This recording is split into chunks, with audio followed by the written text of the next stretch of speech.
Olá, sejam bem-vindos a mais um episódio do Pod Capacita.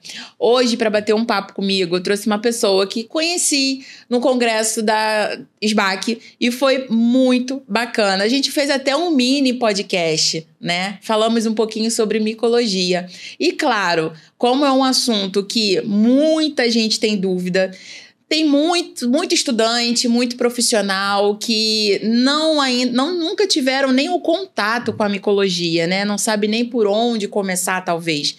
E para poder desvendar alguns mistérios para vocês, eu trouxe ela aqui hoje para a gente bater um papo maior do que aquele mini podcast que nós fizemos, Micaela Formiga, e a gente vai bater um papo sobre micologia no tema que é micologia essencial para o laboratório clínico. Micaela, obrigada por ter topado esse bate-papo comigo, é um prazer enorme, né, a gente tá conversando, falar sobre uma coisa que a gente gosta muito, né? Obrigada por ter topado. Eu que agradeço, Joyce. A gente se conheceu lá rapidinho, né, num congresso. A gente até tem que agradecer a quem a gente vai, né? Ao Gustavo, né? A gente tem que falar que se não fosse o Gustavo, hoje talvez nós não estaríamos aqui, né? Exato. Porque ele pegou e falou, não, tem uma pessoa para te apresentar. E aí veio Micaela. E vocês tiveram uma participação lá no congresso, vocês deram uma palestra, falaram sobre o assunto, a sala estava cheia, cheguei a comentar sobre isso lá no dia do mini podcast. E isso foi muito bacana, ver que as pessoas queriam aprender um pouco mais da micologia, né? E a primeira pergunta, Micaela, que eu tenho para fazer para você, para a gente poder explicar um pouquinho aí para a galera, é sobre a importância da micologia clínica. Qual é a importância da micologia clínica? Bom, a micologia clínica ela vai tendo importância cada vez mais, porque a gente tem muitos pacientes imunocomprometidos no laboratório. Então, ainda é negligenciado, foi por muito tempo negligenciado as doenças fúngicas. Na época da pandemia do HIV, começa-se a ter pacientes que não se esperariam aquelas doenças, né? Neurocriptocoses, candidemias, e houve aquela... historicamente, aquele burburinho, porque a pessoa que vivia com AIDS já não morria por esse vírus, mas sim por complicações do seu sistema imunológico. E hoje em dia nós temos vários pacientes que, devido ao avanço da medicina, tem um imunocomprometimento associado. E aí as infecções fúngicas, elas aproveitam e fazem a festa, causam infecções. E a importância dela é você sabendo um diagnóstico, sabendo identificar um fungo, esses pacientes... O que poderia ser um prognóstico ruim, a gente consegue, às vezes, tirar ele do prognóstico ruim. Uhum. Você falou um pouquinho sobre a negligência, né? Mas, assim, um pouco mais a fundo, porque a gente sabe que tem a subnotificação, né? E a negligência nos laboratórios. O que seria isso? Então, antes de tudo, vamos pensar um pouquinho na ideia do conceito do fungo. Uhum. O fungo, ele é bom o quê? Ele é um bom decompositor. Ele precisa adquirir matéria orgânica viva, mas não necessariamente lutar por essa matéria orgânica. Porque como ele é um decompositor, a matéria a matéria orgânica viva está morta ali. Então, ele consegue... ter os seus nutrientes sem precisar brigar por isso, diferente de outros micro-organismos como bactéria, que causam infecções na gente. Geralmente a gente é pacientes saudáveis e aí consegue chegar ali ou ter um bom ataque ou ter uma boa defesa. O fungo não. O fungo não tem um bom ataque. Então, muitas das vezes, para causar infecção, ele precisa que esse paciente tenha algum imunocomprometimento, seja na barreira cutânea, ou uma barreira mecânica, seja um sistema inflamatório um pouco deficiente, seja falei do processo inflamatório, e sistema imunológico também deficiente. Então, eu brinco bastante falando que o fungo ele precisa que abre a porta para ele entrar e estabelecer a infecção. E o que isso acarreta? Como é muito difícil, geralmente, as principais infecções que ocorrem no hospital não são fúngicas, são bacterianas, ele acaba sendo deixado de lado. Porque sempre vão focar nas bactérias. Não está errado focar nas bactérias, porque elas geralmente são as que mais estão presentes. É só não esquecer que o fungo está ali. Uhum. Sim. Não sei se você chegou a perceber, mas quando nós fizemos o nosso mini podcast lá no congresso, muitas pessoas da podologia vieram. Sim. Né? Sim, elas são maravilhosas. Sim. E eu até já dei um curso pro pessoal da podologia, porque eu percebo que eles querem se envolver mais com o assunto, né, da micologia, até porque é uma área onde tem uma proporção, digamos assim, maior de adquirir fungos, né? Geralmente é nos pés, nas unhas. Você concorda com isso? Ou você acha que pode ter algum lugar do nosso corpo que possa dar a quantidade de fungo maior do que a parte dos pés e das unhas? O que acontece para os podólogos? Muitos fungos de dermatomicose em geral, principalmente dermatofitoses, acometem esse paciente. Então, quando a gente pensa num paciente que está no CTI e tudo, a gente está falando de fungos que são oportunistas. Precisa-se de ter alguma forma daquele fungo conseguir estabelecer a infecção. Isso é um tipo de clínica, é um tipo de paciente, são fungos oportunistas. Quando a gente está falando dos podólogos, geralmente o paciente é imunocompetente. Ele tem um status imunitário bom, mas por algum trauma que ele sofreu no pé, na unha, ou compartilhamento de algum material que deveria estar contaminado, ele mesmo tendo o seu sistema imunológico bom, como a gente considerando adequado, ele vem a ter essa infecção. Porque os fungos das dermatofitoses, eles são fungos muito bons em degradar queratina. Então, quando ele tá na pele, pelo e unha, ele tá no mundo perfeito dele. Então, a gente tem essa situação. Para fungos oportunistas, em pacientes imunocomprometidos, a gente tem sim uma negligência. Hoje em dia tem mais grupos, mais pessoas que gostam de trabalhar com isso e se especializam, e temos bons profissionais, mas nós também temos essa população, esse grupo de doenças que causam infecção em pelo, pele e unha, dermatofitoses e algumas dermatomicoses também, assim, quando eu falo dermatomicose, num termo mais geral, não necessariamente só dermatófitos. E os podólogos, eles acabam que são profissionais que vira e mexe estão ali presente os fungos na vida deles. Porque quem nunca teve algum amigo, algum conhecido que falou que estava com micose? Mas essa situação acontece sim. A gente pensa em fungos mais negligentes, mais deixados de lado, oportunistas. Nós temos algumas profissões que ficam mais próximas dos fungos e acabam tendo realmente, vamos falar assim, mais anseio por aquela temática. Os podólogos são profissionais que vira e mexe estão com os fungos presentes na rotina. Mas outras áreas também, por exemplo, agricultores. Agricultores são muito interessados em fungos porque são as principais pragas. São fúngicas. Mais de 70% na agricultura são por fitopatógenos fúngicos. Então, sim, tem áreas que o fungo, apesar de a gente falar assim, ele é bobinho, ele é raro, ele quase não acontece, ele tá ali presente. Sim.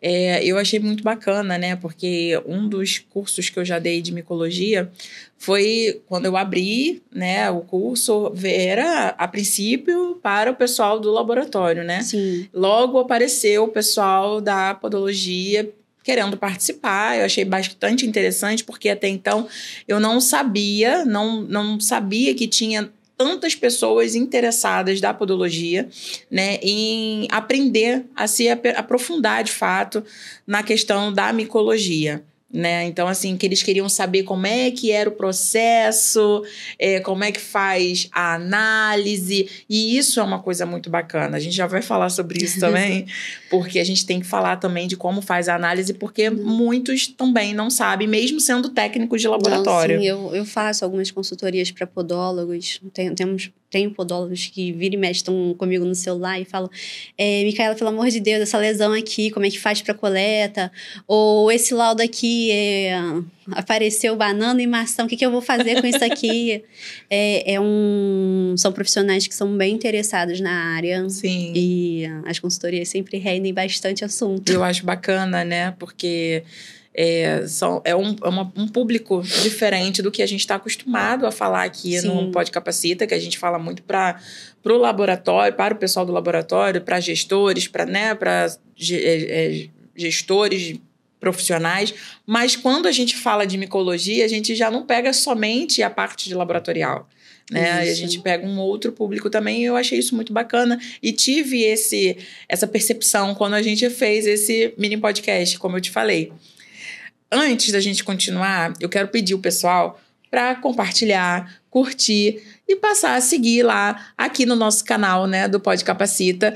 Avisa aí, não deixe de assistir até o final, porque tá bem interessante, né, o nosso bate-papo. Avisa que Micaela Formiga tá por aqui, tá, para poder desvendar os mistérios aí da micologia, que muitos têm dúvida. E, Micaela, uma pergunta: por que os fungos importam na rotina laboratorial? Os fungos importam na rotina laboratorial, vamos pensar assim: qual é geralmente o paciente que a gente vai desconfiar que vai ter fungo? Paciente com febre resistente à antibiótico terapia. Esse paciente está no CTI, está internado, a gente provavelmente ele já foi tratado com antibiótico, muitas das vezes preventivo, e ele não melhora dessa sua condição. Quais são as suspeitas?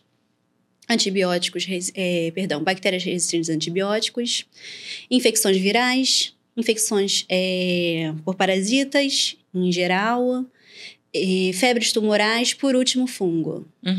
Então, se eu mando um pouco desse material pro laboratório de micologia, ele consegue ver que tem fungo ali presente, eu elimino as outras 4 situações.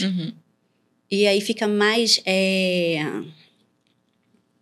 delineado pro médico seguir para aquele tratamento, em vez de ficar ainda tentando os outros. Então, o diagnóstico micológico ele é muito bom, porque quando a gente consegue fazer um bom diagnóstico, quem ganha com isso é o paciente. Sim. E aí, eu gosto muito de falar de uma doença chamada mucormicose. Na época da Covid, ficou muito conhecido como fungo negro na Índia. Já deixo bem claro, gente, que não é fungo negro. Isso é como se fosse 2 tapas na cara de micologista. Porque o que acontece? A lesão causada por mucormicose, ele causa uma lesão que fica com um aspecto necrosado, então negro. O médico que olhava aquilo ali e via lesão negra, pensava, tá, negro. Aí falavam que era fungo, aí ele, legal, fungo negro. Mas na micologia nós temos grupos. Então, nós temos fungos de hifas septadas hialinas, hifas septadas demáceas, leveduras e hifas aseptadas. E os fungos de hifas aseptadas, elas não têm melanina na parede, igual o fungo de hifa septada demácea. Então, ele não é negro, ele é hialino, ele é branco. O conceito de fungo negro são para os fungos de hifa septada demácea. Então, isso já causa uma confusão aqui. Fungo demácea, aí você pensa o quê? Vai ser o quê? Não vai ser o fungo cenacítico. E aí, por que eu tô falando dele? Porque foi feito, na época, vários estudos em relação a esses pacientes que estavam com Covid na Índia e estavam tendo como co-infecção ou uma infecção secundária mucormicose. E a demora, às vezes, no diagnóstico, levava ao óbito desse paciente. E é um fungo que, se não tratado, ele prejudica muito, porque ele faz regiões necróticas, muitas das vezes na região da face para pacientes diabéticos, então precisa fazer uma cirurgia debritante. E ele tem um crescimento rápido, então se ele não é diagnosticado com rapidez, você vai ter que perder mais áreas, mais margens da cirurgia.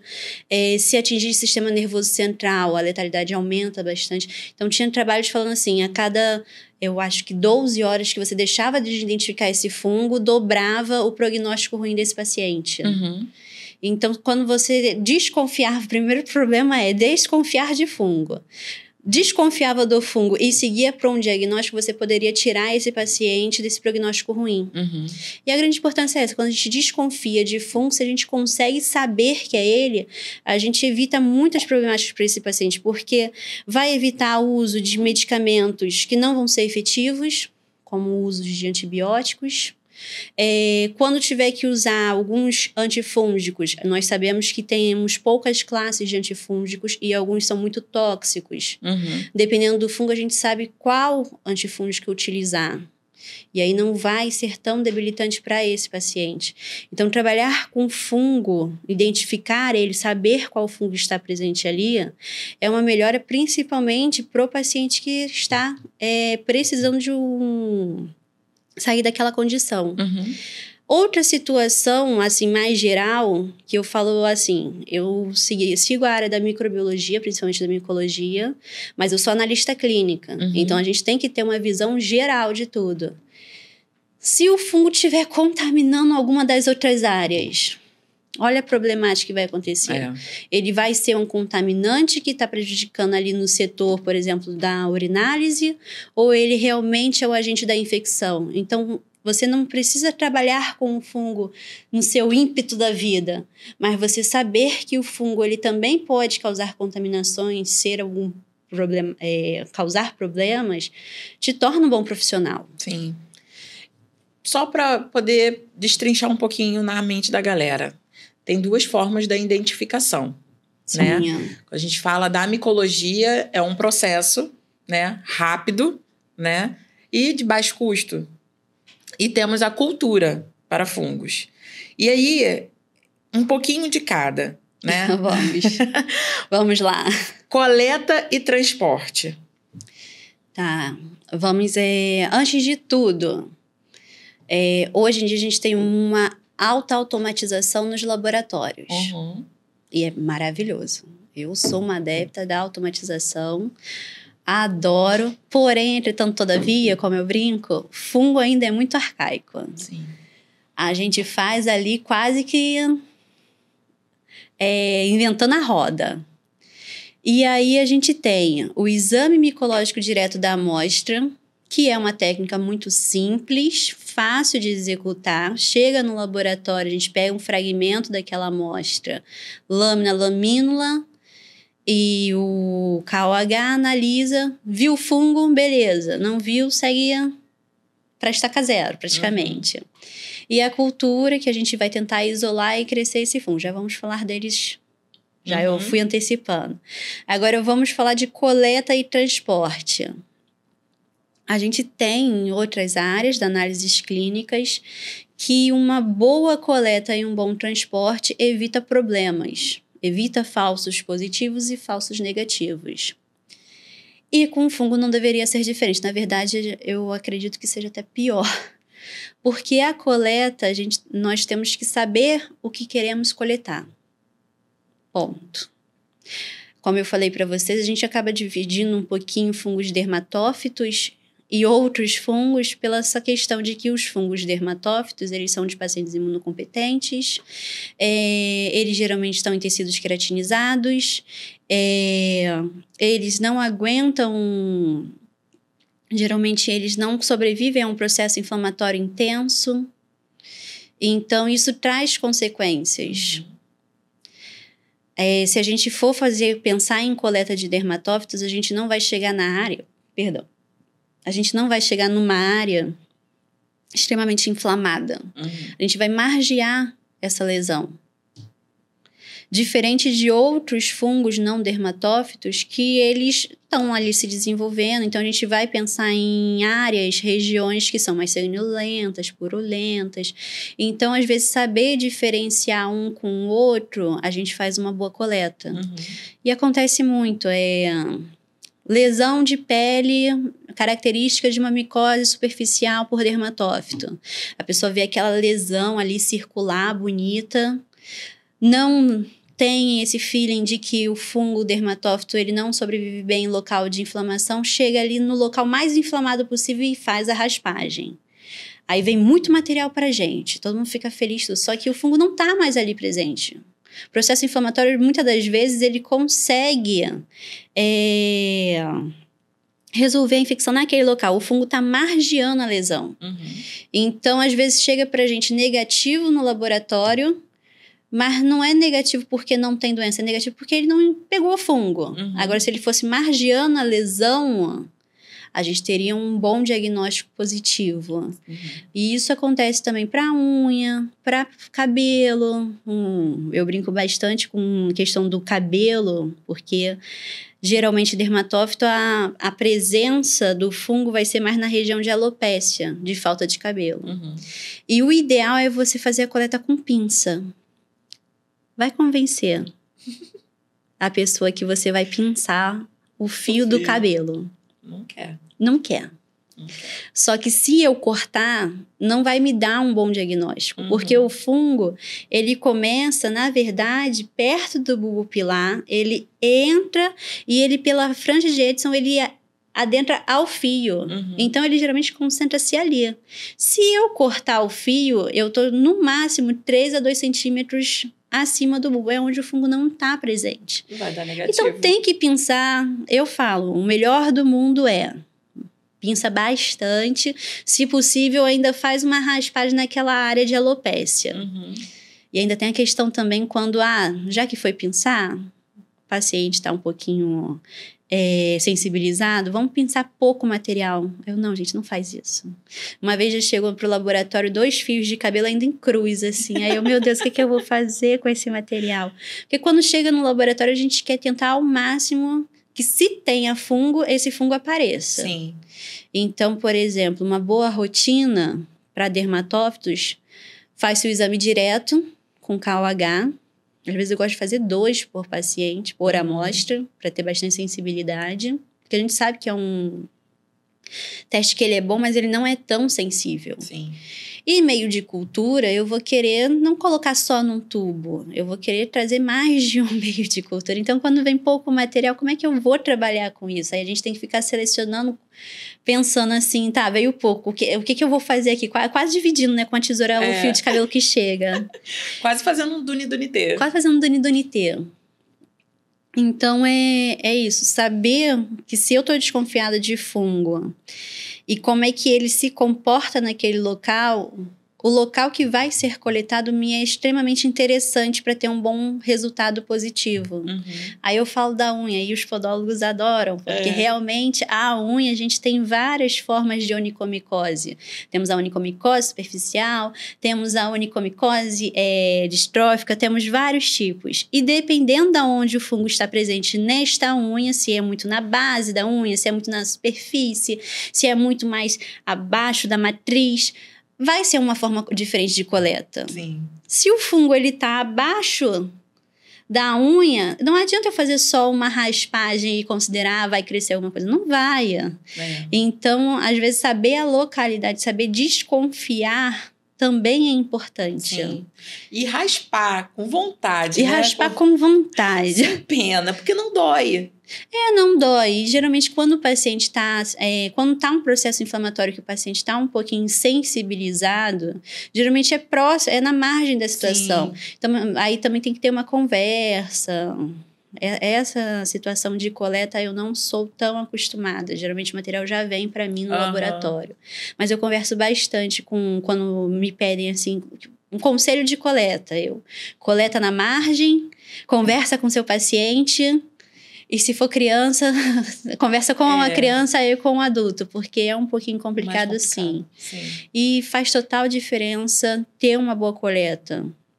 Que pode dar falso negativo, não é porque é negativo, é porque não coletou fungo. Sim. Isso a gente está falando de dermatófitos. Outros tipos de infecções fúngicas, aí quando a gente pensa em questão de CTI, a problemática é fazer uma boa coleta para evitar contaminante. E um grande problema é que no laboratório a gente vai ter que ter cuidado se o fungo que está crescendo por ele ser ambiental, se ele realmente está causando a infecção naquele paciente imunocomprometido, ou ele foi uma contaminação que ocorreu durante a coleta, durante o transporte ou até mesmo durante o processamento. Porque se o paciente não estava com um fungo, mas ele estava ali na sua microbiota anemófila, ali no ar, caiu na placa, se desenvolveu, eu tratar com antifúngico esse paciente vai ser a mesma coisa que nada. Então, a gente tem essas questões em relação a uma coleta boa. E eu nem falei da antisepsia, na verdade, sempre que for coletar, tem que se fazer uma higienização local. Sim. Importantíssimo. A gente vê que quando não se faz uma boa higienização, cresce contaminante. Então, uma boa higienização seguida de uma coleta e aquela história. Você só vê aquilo que você espera ver. Sim. Então, se você está desconfiando de fungo, analise como se você estivesse buscando esse fungo. E esmalte, né? Porque muitos têm que entender que não pode estar com a unha esmaltada. Sim, para poder fazer essa coleta, né? E tem paciente que falava assim, mas aí eu vou ter que ficar fazendo sem pintar a minha unha para esperando o dia da coleta. O esmalte é um grande problema em relação a essas coisas, porque alguns trabalhos dizem que o esmalte, ele não contamina as outras unhas. Outros dizem que contamina, e a gente fica nessa dualidade. Mas para a coleta, realmente, não é bom ter o esmalte. Porque a gente tem que enxergar onde o fungo está presente para poder fazer aquela raspagem, aquela retirada do excesso e coletar onde exatamente o fungo está presente para a gente ter um laudo positivo. Sim. Então, se for esmaltado... Não vai ver. Não vai ver. Né? E nem pegar o que a gente precisa, né? Micaela... Pontos críticos na coleta unha, pele, escarro e secreção. Como a gente já está falando sobre o assunto, qual é o ponto mais crítico que você vê a coleta nesses locais? Né? Porque assim, a gente sabe, como o esmalte, por exemplo, como eu falei aqui, tem paciente que não quer de jeito nenhum, fica chateado quando fala que não pode pintar a unha para poder fazer a coleta. Quais são os pontos mais críticos, assim, que você acha que pode impactar no resultado final? Mais crítico, sem dúvida, como eu falei, para dermatófitos, desconfiança de dermatófitos, o local que está se coletando. Porque tem que coletar onde o fungo está presente. Porque o exame direto, o primeiro exame que a gente faz no laboratório, é ver o fungo no tecido. Se a gente coletou o local que não tem fungo, a gente não vai ver. Vai pegar. Então, é a grande preocupação. Para amostras de escarro, sangue, ou até outras amostras que a gente chama de amostras não queratinizadas, a grande preocupação é o fungo que está causando a infecção ou foi um contaminante ambiental? Isso é importante porque, por exemplo, o escarro, beleza. Escarro já é uma amostra que não é tão pura, por exemplo, como um lavado broncoalveolar. Sim. Mas aquele paciente, ele trouxe escarro ou trouxe saliva? Ainda tem essa diferença. Se for saliva, não adianta. Sim. Vai crescer tudo. Então, é escarro ou é saliva? E aquele escarro que veio, eu vou procurar na área o quê? Mais sanguinolenta, mais purulenta. Então, também, aí já é uma outra questão. Eu não estou falando mais de fungos dermatófitos. Estou falando de fungos em geral. Aí eu vou pensar, assim, em amostras mais... que pareça que está tendo uma resposta do sistema imunológico, inflamatório, e aí eu vou procurar onde tem áreas de necrose, onde tem áreas com sangue, onde tem áreas com bastante pus, vou tentar fazer a coleta ali, mas eu tenho questões que eu também tenho que pensar. Se eu não estou mais falando de dermatófitos, eu estou falando de fungos oportunistas, mas não apenas os oportunistas, a gente também tem fungos dimórficos. E esses fungos dimórficos, tirando os Sporotrix, que muitas das vezes é associado com traumatismo, muitos deles são por via respiratória. E, às vezes, não tão sensíveis ao exame micológico direto da amostra. Então, pode dar negativo, não porque ele não está presente ali, mas sim porque é menos quantidade, a gente dificilmente vai ver, então a cultura nesses momentos acaba sendo melhor. Então, saber um pouco da dinâmica dos fungos que a gente espera encontrar é importante para a gente saber direcionar. Sim. E aí eu brinco também falando que fungo é um bichinho danado, porque ele dá do fio do cabelo ao dedão do pé. E a gente não pode desconfiar a gente não pode ter a mesma ideia de diagnóstico do fungo que está crescendo no cabelo, que está presente no cabelo, ao fungo que estaria num líquor, a um fungo que estaria na unha, a um fungo que estaria numa biópsia. Então, a forma que esse material chega para a gente no laboratório e o local que ele está indicando, a gente já vai ter alguma forma de como proceder com aquela amostra. Sim. Uma coisa que você falou, né, do cabelo aos pés, né? Pode dar em qualquer parte do nosso corpo, a gente sabe disso. Você sabe, sim, de cabeça, só pra gente poder falar pro pessoal, quantos fungos existem, quantos diferentes fungos existem? É essa hora que alguns micologistas choram, literalmente. Porque o que acontece? A gente tem uma grande situação, uma grande problemática hoje em dia em relação à taxonomia, a um geral de fungos. Há uns 20 anos atrás, se eu não me engano, aí eu já era mais novinha, considerava-se que era 1 milhão de fungos, basicamente, que nós tínhamos no planeta. Aí, de uns 10 anos, lá para 2010, por aí, o povo já falava de 5 milhões. 1 milhão, 5 milhões. Hoje em dia, tem autores de micologia estimando mais de 10 milhões. Teve um trabalho recente, acho que 2023, chegando numa estimativa de até 13,5 milhões. Aí falava assim, não, provavelmente nós temos de 10 a 13 milhões de espécies fúngicas no nosso planeta. Sim. Isso é muita coisa. Muita coisa. Muita. E isso é mais que artrópode. É. E aí os taxonomistas também falavam assim, olha, tem isso tudo de estimativa, beleza. Mas nós temos descrito aí uns 150 mil. Sim. Então, assim, seria a ideia do que a gente conhece é uma gota de todo o oceano. Então, algumas coisas que a gente considera assim, não, isso com certeza é regra na micologia. Se a gente for pensar em todos esses daí que eles estão estimando, pode não ser regra. Sim. Eu lembro que quando eu ia fazer um exame de micológico, eu já ia com o meu atlas. Sim, do meu lado. Porque eu não tinha, por mais que era algo que a gente fazia todos os dias, não tinha condição de chegar e falar assim, não, isso aqui é tal. A não ser que fosse muito comum você pegar daquele tipo de fungo. Aí sim, mas eu ia pro microscópio não, já. Mas o que acontece? A gente tá falando de estimativas ambientais. Sim. E aí eu vou também falar nisso porque eu sigo um pouquinho a área forense da micologia, que é uma área muito recente, também traz muitas novidades. Tudo, na verdade, é muito novo na micologia forense. Mas vamos ficar aqui da clínica. Eu estou falando de uma estimativa ambiental. Num geral. Os fungos que nós temos presentes causando infecções fúngicas, a gente fica ali numa base de menos de 200, 300 gêneros. Então, também não é muito. Os fungos que costumam estar causando infecção no ambiente hospitalar são sempre os mesmos. Sim. E quando tem um mais diferente que o outro, ou em regiões mais endêmicas, é isso. Atlas na mão. Olhei estrutura. Primeira coisa, estrutura vegetativa. É hifa septada, septada ou levedura?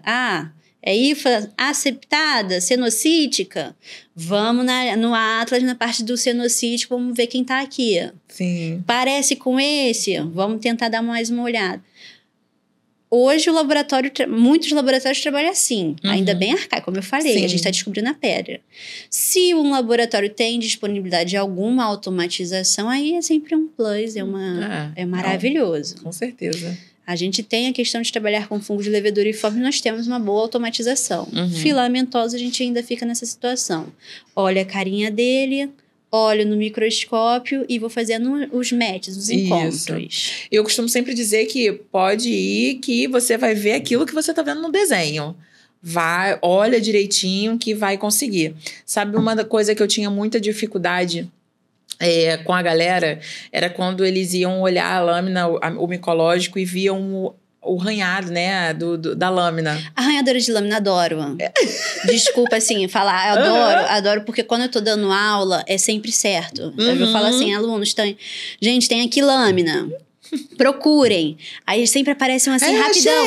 Achei. Positivaço. Isso, meu Deus, esse é de quem? Aí eu vou olhar, não, tu não acha não, é arranhadura de você lâmina. vê o brilho sumir. Sim. Aí, como assim? Aí eu, calma aí, a gente vai e procura uma IFA. Aí a pessoa fala, nossa, nada a ver.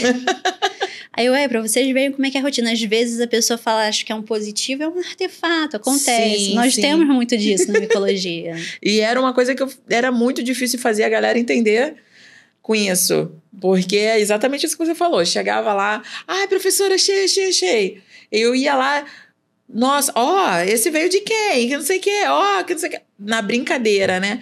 E aí, quando eu ia olhar, não era nada. E eu, gente, não acontece calma, muito. não é assim. Aí o pessoal ficava triste, tadinho. Não, uma coisa muito boa em aula que a gente faz é assim, primeiro mostra o que a gente espera ver. Então, aqui é a IFA senocítica, aqui é a IFA septada, aqui é a levedura, todo mundo feliz? Agora vamos ver essas lâminas aqui.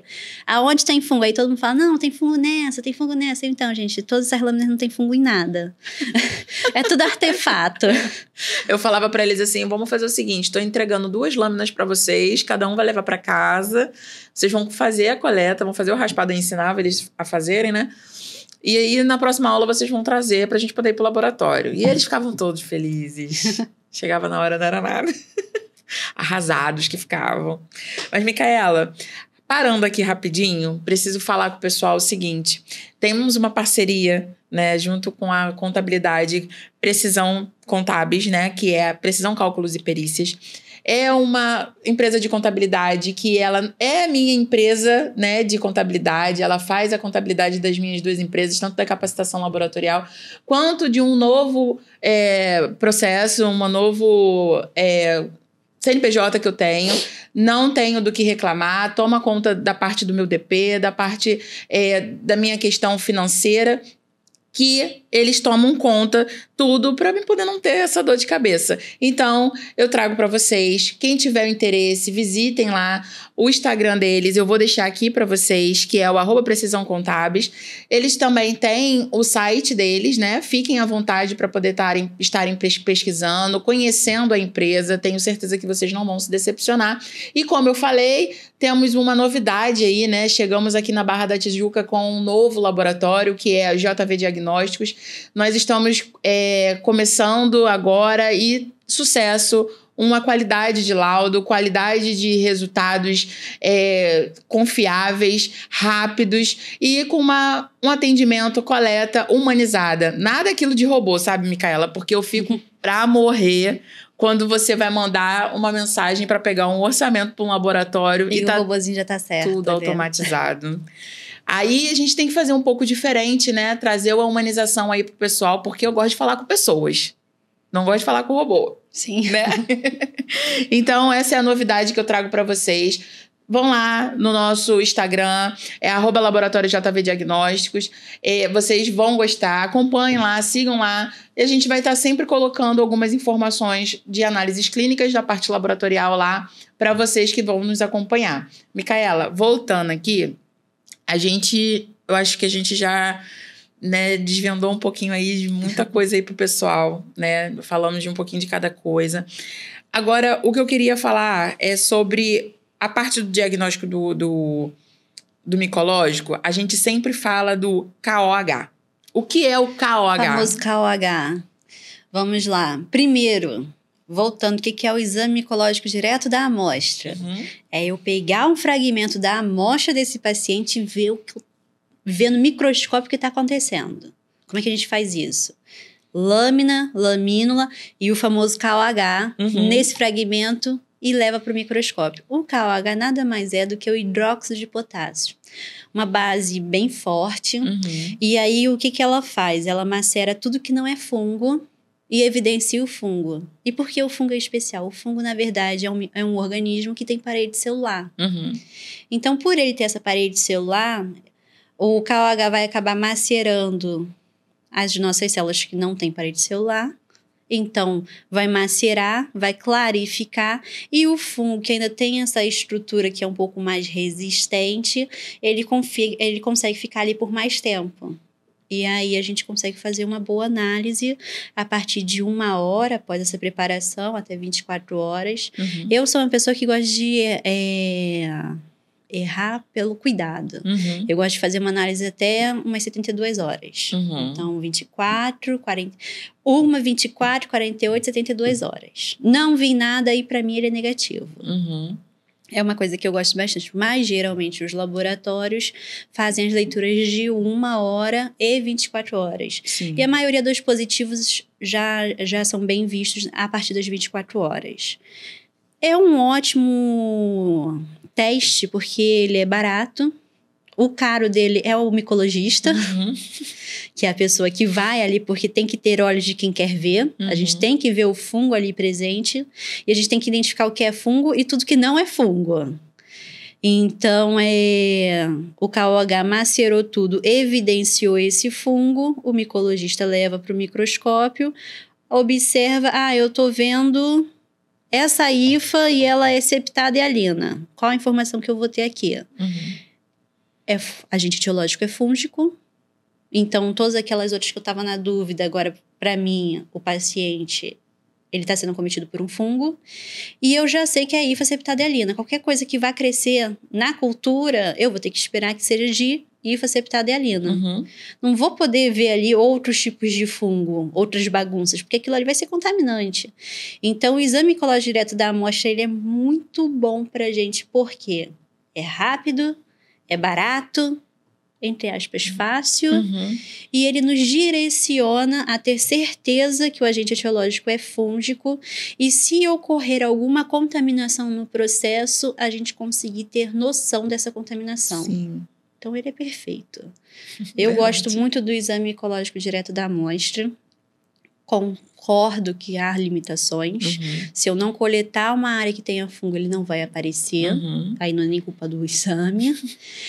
Muitas das vezes, principalmente materiais muito queratinizados como unha, não é tão fácil, porque demora a quebrar a queratina, então fica muito pesado. Então, dificilmente a gente vai ter um positivo muito rápido. E aí vai dificultar. E a gente vê muito isso, às vezes, a gente mostra uma lâmina, gente, aqui tem IFA. Aí a pessoa, IFA onde? Aí eu, não, olhos de quem quer ver. Olhos de quem quer ver, aqui é a IFA presente. E a gente tenta fazer algumas situações para melhorar isso. Se o KOH ele vai ser só macerar e tentar evidenciar esse fungo, a gente pode tentar colocar corantes junto. Para além de macerar tudo, o corante ir ali e corar a estrutura. Então, a gente pode utilizar o KOH mais a tinta Parker. O que é tinta Parker? Tinta de caneta, gente. Você vai na papelaria e fala assim, por favor, moço, eu quero uma tinta Parker. O engraçado é quando eles perguntam pra quê. Eu vou muito na papelaria. Fungo, a gente tem a tinta Nanquim, tinta Parker. Só que, ultimamente, eu tô tendo muito problema em encontrar tinta Parker, principalmente aqui no Rio. Já tentei no Rio, já tentei em Minas, não tá conseguindo. Na Amazon, também não sei se consegue. pode falar, mas Pode. é difícil de encontrar, caro. Aí eu substituí pela Pelican, que também é uma marca de tinta tinteiro. E funcionou bem. Então, é uma forma de ajudar na sensibilidade. Outras situações que as pessoas utilizam são corantes mesmo. Quem tem luxo e pode trabalhar com microscópio eletrônico, usa um marcador, um fluoróforo, um calcofluor de branco, alguma coisa assim, e usa é feliz. Eu brinco que a gente é pobrinho, então a gente tem o KOH, mais a tinta Pelican, e trabalha com isso. Mas alguns laboratórios tentam, sim, algum corante que vai marcar diretamente no fungo, como corantes com prata, usa DMSO com KOH, que o DMSO ajuda a acelerar a maceração, apesar de não estar sendo muito recomendado em laboratórios, a gente sabe que alguns ainda têm. E a gente vai fazendo essa situação, vai fazendo com esses pulos de gato. Mas o KOH em si, fazendo uma boa micologia, a gente consegue muitas das vezes ter um laudo bom. Sim. Lembrando que o hidróxido é algo essencial no processo. Aí eu já ouvi assim, e se eu não tiver hidróxido de potássio? Usa o hidróxido de sódio. Assim, eu não trabalho muito com hidróxido de sódio, mas ele ajuda. Não, ele geralmente não da mesma forma, ele né? cristaliza mais rápido que o KOH. O KOH é o essencial. Mas faltou um. Eu também brinco bastante que eu, além de tudo, eu venho também do laboratório da Fiocruz e do Fundão, da UFRJ. E lá é assim, o melhor material é aquele que nós temos. Sim. Então, eu gosto daquele, mas eu só tenho agora esse aqui, é com esse que eu vou trabalhar e eu vou ser muito feliz com ele. E tem a porcentagem também, né, de diluição. Sim. Então, quando a gente pensa assim, mundo perfeito, prova de concurso, 10 a 20%, KOH 10 a 20% para materiais não queratinizados, 30 a 40% para materiais queratinizados. Mundo perfeito, o concurso é isso. Vida real, eu faço um KOH 30% e vou fazer análise de acordo com o tempo. Para tecidos não queratinizados, a maceração vai ser muito mais rápida. Para tecidos não queratinizados, eu vou esperar mais um pouquinho. Sim. Mas é isso. Não são formas erradas, né? São formas que são certas, corretas, mas sempre tem uma forma melhor, né? Deixando isso muito bem claro para que não nos interpretem de forma errada. A gente sabe da cultura, né? Que a gente já falou um pouquinho.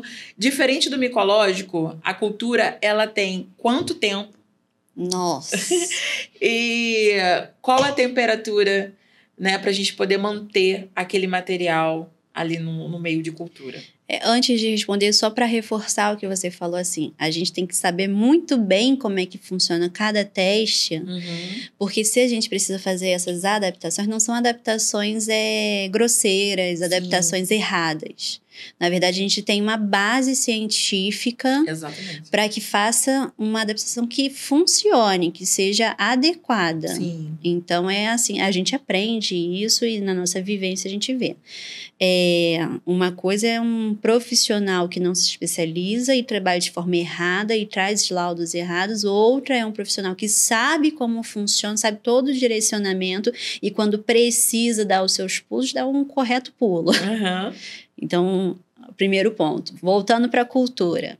Enquanto o exame micológico direto da amostra, ele é rápido, a cultura, dependendo do fungo, a gente senta e chora. Dá uma olhadinha para ela todo dia. Dá uma olhada para ela todo dia e fala assim, cresce, minha filha, por favor.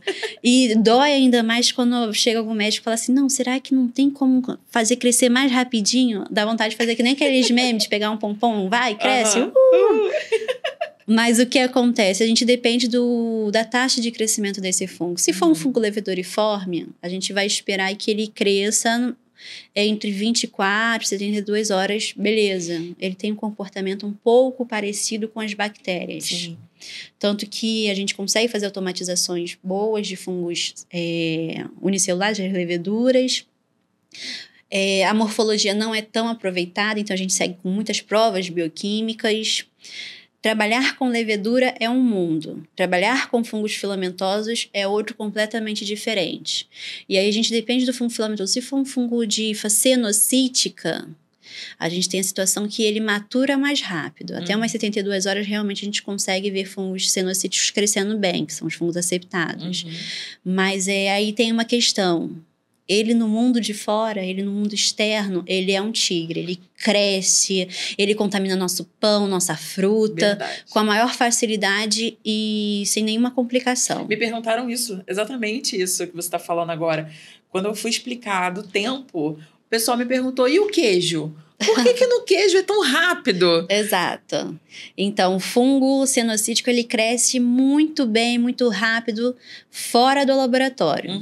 Dentro do laboratório, dependendo de como a gente vai processar essa amostra e como ela chega pra gente, às vezes o fungo ele fica inativo. Sim. E aí a gente pode ver no exame micológico direto da amostra a hifa cenocítica, e isso é essencial que o médico saiba e seja informado o mais rápido possível, que eu falei para vocês que são fungos que causam mucormicose, que é uma doença muito grave, mas às vezes ele não cresce na cultura porque é isso. O fragmento, como foi utilizado, a gente nunca macera, diferente na bacteriologia, a gente não macera amostras na micologia, a gente faz cortes. Ele pode ter ficado inviabilizado, inativado e não crescer. Então, o padrão ouro para mucormicose sempre é ver a hifa cenocítica no tecido. Se crescer, beleza, que a gente vai saber qual é o fungo que está ali presente, mas ele cresce rápido. Quando é ele cresce rápido. Agora, fungos ambientais e hialinos, a gente tem uma maturação lá até o 14º dia. Até o 7º dia ele cresce bem, mas às vezes ele demora até o 14º. Fungos demáceos, eu brinco que são um pouquinho mais preguiçosos. Lá no 14º que eles querem crescer. E aí, fungos dermatófitos. Podem crescer no 14º dia, mas às vezes por ele ter ficado ali naquela amostra, ter sido sensibilizado pelo sistema imunológico, toda essa situação ele pode demorar um pouquinho mais. E aí, o que isso acontece? O que isso traz como consequência pra gente no laboratório? Para eu falar que uma cultura é negativa, eu tenho que esperar um mês. Então, aí por isso que muitas das vezes dá essa confusão, porque o exame micológico direto da amostra, quando é positivo, às vezes eu falo até 24 horas. Mas eu falo, cultura daqui a um mês. Aí o médico, como assim daqui a um mês? Aí eu, não, se for positivo antes, o laudo aparece. Mas eu vou ter que esperar um mês para ter certeza.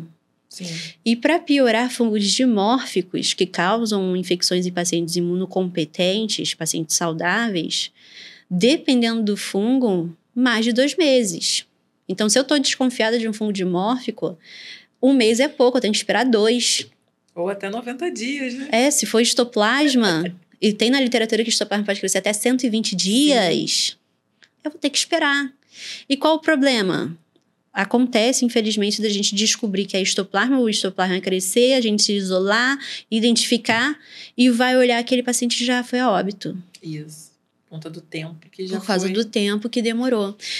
E acontece, cultura, a gente tem que esperar o fungo crescer. E a taxa de crescimento de cada fungo varia. E uns têm um crescimento mais rápido, até 1 semana.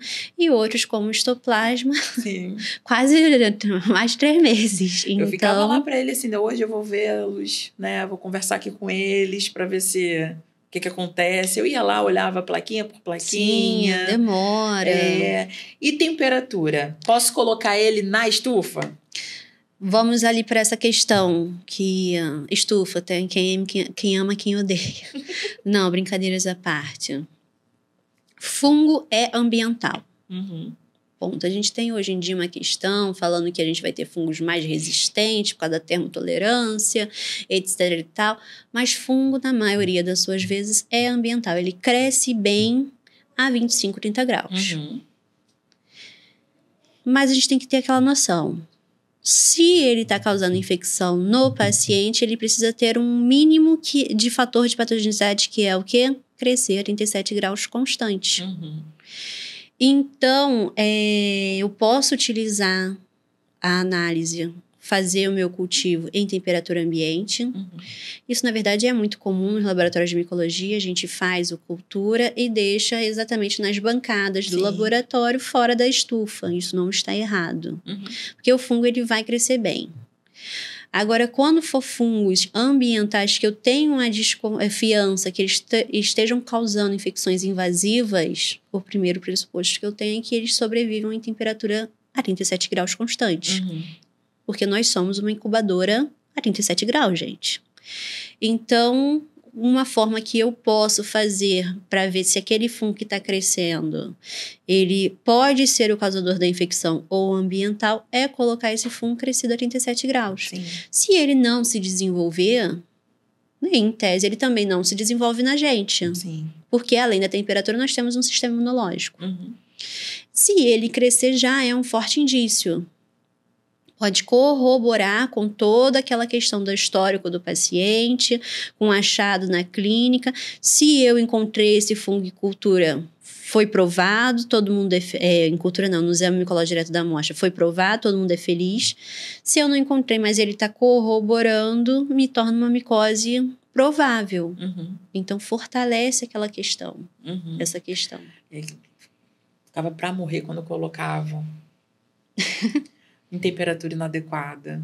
Que já é tão difícil, e aí a pessoa ainda, quando coloca ela numa temperatura não adequada, você ainda dificulta mais, né? Não, o melhor é deixar em temperatura, eu gosto bastante de deixar em temperatura ambiente. Se é um fungo ambiental, que ainda não me dá muita certeza, mas o paciente está com muito daquela clínica, eu coloco esse fungo faço uma cultura secundária para ele crescer na temperatura da estufa, para ver se vai sim ou não. E outra coisa que a gente usa bastante, a estufa, é para fazer a prova do dimorfismo. Sim. Fungos dimórficos, qual é a característica? Eu gosto de falar de termodimórficos, né? Que é... em temperatura ambiente ser filamentoso, em temperatura como parasita, que é 37 graus constante, ser leveduriforme.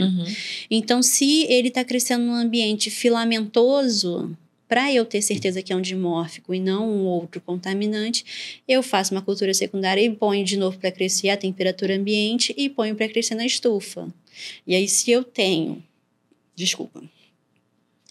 como resultado no ambiente cresceu filamentoso, na estufa leveduriforme, eu comprovei esse dimorfismo. Sim. E aí, análise completa. Análise completa, mundo perfeito. Exato. Micaela, a gente já está terminando. Mas antes de terminar, uma última pergunta que eu acho muito importante ser feita é o seguinte: por que tantos laboratórios não fazem o exame micológico? Lembra que eu falei que fungo é um ótimo decompositor? Quando um fungo ele é muito bom decompositor, é o papel dele na natureza, ele é péssimo parasita. É quase que uma relação. Se é muito bom decompositor, ele vai ser péssimo parasita. Ele não precisou se adaptar a atacar ou se defender. E isso considera o quê? O fungo geralmente vai causar infecção em paciente imunocomprometido. Nós temos toda uma situação de que a gente tem baixa terapêutica antifúngica, temos poucas classes para tratamento, e muitas das vezes, como o fungo ele depende muito mais do sistema imunológico do paciente para causar infecção do que os fatores de patogenicidade dele em si, depende muito mais do status desse paciente. Então, às vezes, você não fazer o diagnóstico e tratar com antifúngico, e for um fungo mesmo, você consegue ter uma resolução da infecção. O problema é que quando você não faz a identificação e você encontra com fungos que já são naturalmente resistentes àquele antifúngico, ou tem algumas questões características que dependem do sistema imunológico, tem outras questões que a pessoa não sabe, você não tirou o paciente do prognóstico ruim. E aquele paciente vai a piorar cada vez mais, e você não sabe por onde sair. Como resolver. Então, muitos laboratórios aproveitam essa questão de que o fungo nem sempre está ali presente, é o crítico da situação, muitas das vezes vai ser bactéria, então não vai ser muito prejudicial não ter o micológico, mas esquece um pouco desses casos que podem acontecer, aquele raro que sempre acontece. Sim. E aí, nessas situações, como faz? Não faz. Não faz.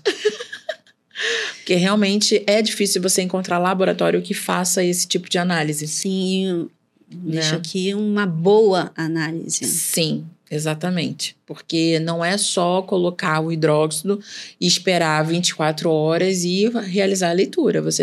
Não é qualquer leitura, ainda tem isso. O arranhado de lâmina, que a gente sabe que tem pessoas com dificuldade de fazer a identificação. Então, assim... coleta com talco. Coleta com talco, exatamente.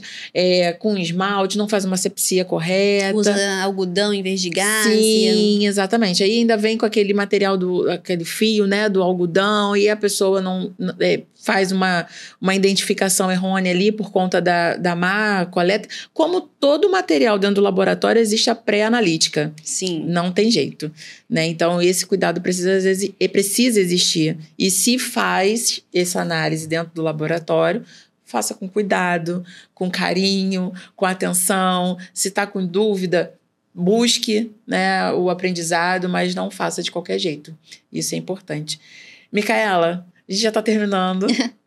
Queria te agradecer mais uma vez por ter topado a participar. Eu que agradeço. E como todos os participantes ganham a lembrancinha do Pod Capacita. É uma parceria que eu tenho com a Creative. Eles que produzem todo o material, né, de plaquinha pra gente poder fazer entrega pros participantes. Eu adoro ela, né? Toda vez eu falo, eu sou apaixonada porque ela é dourada. Antes era roxinha. Ai, eu adorei. Que bom, fico feliz e adoro quando eu vou em algum lugar e as pessoas colocam ela lá, porque assim você vê que a pessoa realmente, né? O Gustavo disse que vai fazer uma blusa. Estive no Pod Capacita. Vou cobrar ele qualquer dia desse. Pode cobrar. Vou cobrar. Micaela, quer falar alguma coisa pro pessoal que te segue, para quem te conhece, pros seus alunos? Fica à vontade. Ai. Não, eu primeiro agradecer o convite. Assim, eu adoro ficar falando de fungo. Se deixar, eu falo... Nem dá pra perceber. Nem dá, né? Eu adoro. Sempre que me dão a oportunidade de falar de fungo, eu vou falar sobre o fungo. Então, agradeço o convite. Nada, eu agradeço. Para os meus alunos, não esqueçam que fungo existe. Na verdade, eu sempre termino as minhas aulas com uma propaganda do CDC, que é todo mês de setembro eles colocam, Semana da Conscientização do Fungo. Em português seria mais ou menos assim, pense em fungo, salve vidas. Obviamente, agora vamos para o público geral, o fungo ele não vai ser o principal causador de todos os males no laboratório. Na verdade, se for pensar, ele é um dos menores. Sim. Mas não esqueça que ele exista. Porque ele está ali, ele está presente e ele pode ser um profissional que lembre da existência dele e faça assim, olha, eu acho que vou tentar ver com algum profissional e tentar identificar. Pode ser isso que esteja faltando para aquele paciente que está na UTI ter um bom prognóstico. Sim. Então é isso, gente. Eu agradeço, me permitir falar sobre fungo. Sempre que alguém me dá a oportunidade, eu falo sobre fungo. Apaixonada pelo fungo. Apaixonada. Gosto também da bactéria. Minha família é muito da bacteriologia, mas todo mundo sabe que o fungo tem um pouquinho no meu coração. Mandar uma mensagem pro Gustavo, viu? Você não conseguiu tirar ela da micologia. Gustavo tentou quando eu fui aluna de estágio ele lá ainda no pensa hospital que universitário. Ele pensa que tá conseguindo. Eu fui aluna dele, né, da hemato. Ele tentou me levar para hematologia, mas soube que não deu certo, ia dar Gustavo. certo. Eu ainda estudo hematologia, gosto muito. E como eu falei, antes de tudo, eu sou analista clínica. Então, isso é importante. Toda questão que a gente tem que ter, não focar o olho só para uma área, mas sim uma análise abrangente em todas as áreas da análise. Porque aquele paciente, ele tem o seu sistema imunológico, ele tem sangue, ele tem urina, ele tem fezes. Então, tudo conversa. Entender um pouquinho de tudo essencial. Um pouquinho de tudo, às vezes, é o diferencial para aquele paciente. Sim. Kaela, obrigada mais uma vez. Eu que agradeço. E vocês que nos acompanharam, muito obrigada. Terá os próximos. Com certeza a gente já vai ter alguma outra coisa. Eu já falei com a Micaela, né? Porque eu já falei para ela do que eu penso em fazer. E em breve ela vai estar aqui no Pod Capacita novamente comigo. Pessoal, muito obrigada. Até a próxima. Tchau, tchau.